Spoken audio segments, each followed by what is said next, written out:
আলাইকুম এভরিওয়ান, আমি নাজমিন। তোমরা সবাই কেমন আছো? আলহামদুলিল্লাহ, আমিও ভালো আছি। আশা করছি তোমরাও ভালো আছো, সুস্থ আছো। আমি সকাল 7টা থেকে ব্লগটা শুরু করলাম। তো সকালবেলা ঘুম থেকে উঠে দেখি আম্মু ডিম সিদ্ধ করছে। তারপর আম্মু আমাকে রেখে আসতে বললো, ওই জন্য রেখে আসছিলাম। আর একদম ছোট ছোট ডিম দেখে আমি বলছিলাম, এর মধ্যে আদৌ কুসুম আছে? আম্মু বলছে হ্যাঁ আছে, দেখ কেটে।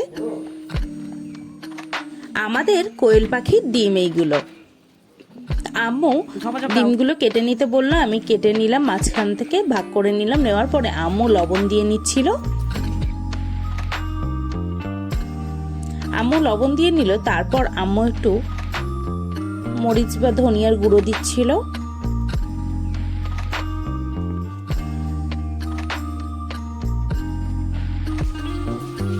তো সবাই খাবার পরে তারপর এই দুটো আছে, এর থেকে আমি একটা খাবো, একটা বাপির জন্য রেখে দেবো।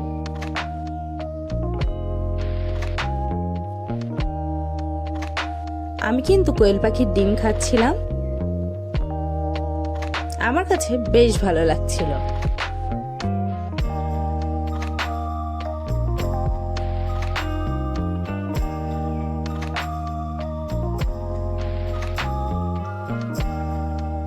ভাই পড়তে থেকে বাড়ি আসার সময় আমাদের জন্য নিয়ে আসলো পুরি। তখন ওই বাজে 10টা, 10:30 বাজে। তখন নিয়ে এসে আম্মুর হাতে দিল। আম্মু বলল রেখে আসতে, ওই জন্য আমি রেখে আসতে যাচ্ছিলাম। পুরির সাথে আলুর সবজি ছিল, ওইটা আম্মু ঢেলে নিচ্ছিল।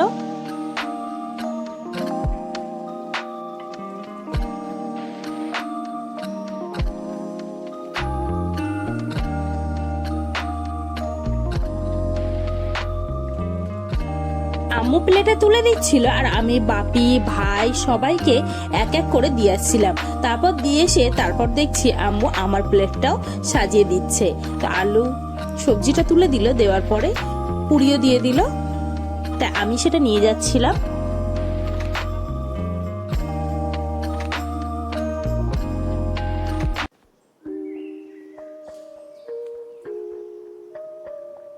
সকালবেলা এরকম পুরি আর গরম গরম আলু তরকারি দেখলে কার না খেতে ইচ্ছা হয়, তাই না? আমার কিন্তু খুবই ভালো লাগে এই যে পুরি, পরোটা, রুটি। আমার ভাতের থেকে রুটি, পরোটা, পুরি এইগুলো খেতে বেশি ভালো লাগে। আর যখন সকালবেলা ভাই নিয়ে এসছে, আমার কিন্তু ভীষণ আনন্দ হচ্ছিল যে ও কিন্তু বলেনি যে নিয়ে যাচ্ছি বা কিছু, ও নিজের ইচ্ছাতেই নিয়ে আসলো।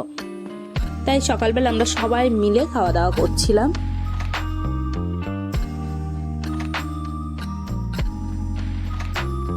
আমার আম্মু চাপ করেছিল, তো সেটা আমাকে দিয়ে আসতে বলছিল। দেখো দুপুরবেলা আমার আম্মু চাপ রান্না করাও হয়ে গেছে, ওই জন্য আমি নিয়ে যাচ্ছিলাম মামুনিদেরকে দেওয়ার জন্য। তা আমার বোনকে আমি দিয়ে আসার পরে তারপর আমার ছোট ভাইকে দেওয়ার জন্য আম্মু তুলে দিল চাপ।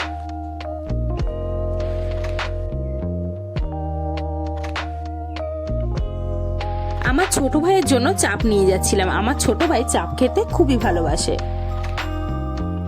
আর আমার ছোট ভাইকে দিয়ে আসার পরে এসে দেখছি আমার আম্মু প্লেটটা সুন্দরভাবে সাজিয়ে দিয়েছে। আর চাপ খেতেছি আমার কি ভালো লাগে কি বলবো। আর ওই জন্য আজকে বোধহয় একটু তাড়াতাড়ি খিদে পেয়ে গেছে চাপের গন্ধ শুকে।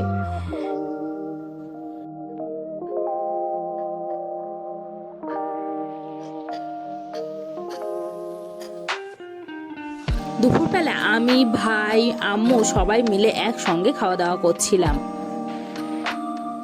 আর কতই না গল্প করছিলাম।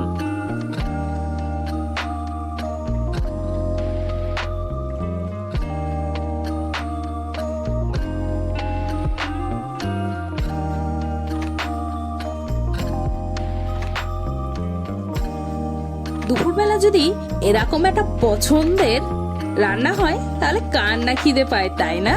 আমার কিন্তু প্রচুর খিদে পেয়ে গেছিল। ওই জন্য আমি, আম্মু, ভাই সবাই মিলে একসঙ্গে খাওয়া দাওয়া করছিলাম, গল্প করছিলাম। আর আম্মুর চাপ রান্না করেছিল, এত টেস্টি হয়েছিল কি বলবো, খুব ভালো হয়েছিল, সব কিছু একদম পারফেক্ট হয়েছিল। আমি এমনিতে কিন্তু রুটি ভক্ত, কিন্তু চাপ হলে আমি রুটি পরোটা কিছুই পছন্দ করি না, চাপ দিয়ে ভাত খেতে বেশি পছন্দ করি।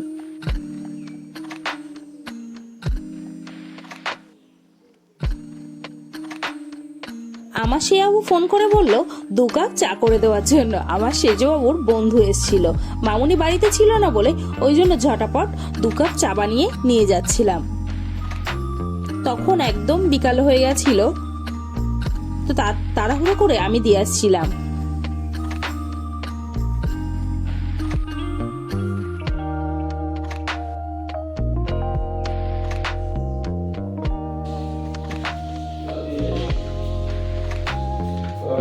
আদিল, কি করছো?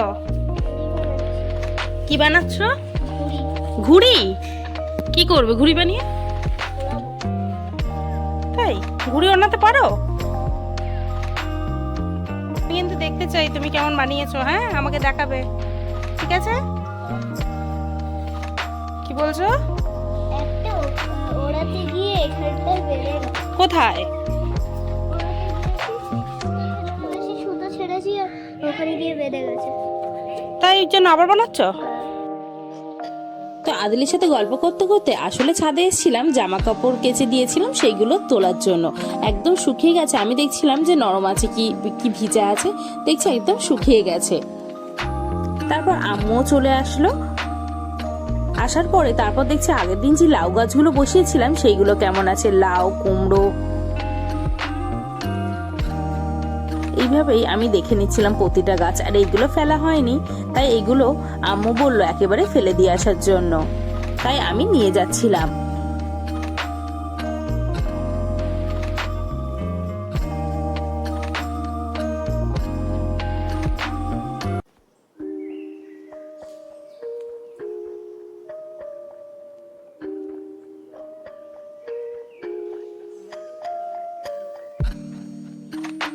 পাতাগুলো নিয়ে এবার আমি ফেলে দেব।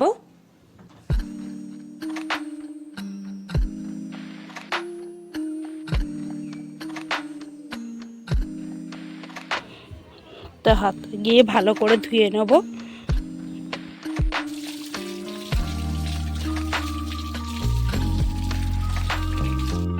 দেখতেই পাচ্ছ আমি ঘুড়ি বানিয়েছি। এই কেমন বানিয়েছি তোমরা সবাই কমেন্টে বলে যাবে। দেখি তোমার ঘুড়িটা কেমন বানিয়েছো, আমার কাছে দাও। তো ঘুড়ি দেখো, খুব সুন্দর বানিয়েছে আমাদের আদিল ঘুড়ি। অন্তত কেমন হয়েছে, কেমন উড়বে আমি জানি না, কিন্তু ও যে চেষ্টা করেছে এটাই বড় ব্যাপার।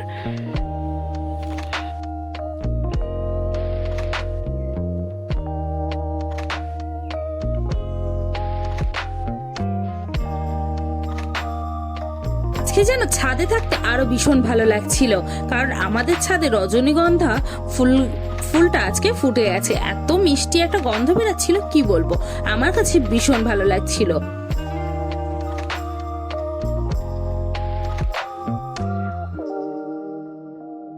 আমরা অনেকক্ষণ সবাই মিলে ছাদে ছিলাম, তারপর সন্ধ্যা হয়ে গেছে বলে তারপর আমরা সবাই মিলে একে একে নিচে চলে আসছিলাম। তো জামা কাপড়গুলো যেগুলো মেলে দিয়েছিলাম সবগুলোই ভাঁজ করে আমি, আম্মু আর আমার ছোট ভাই নিচে চলে আসছিলাম।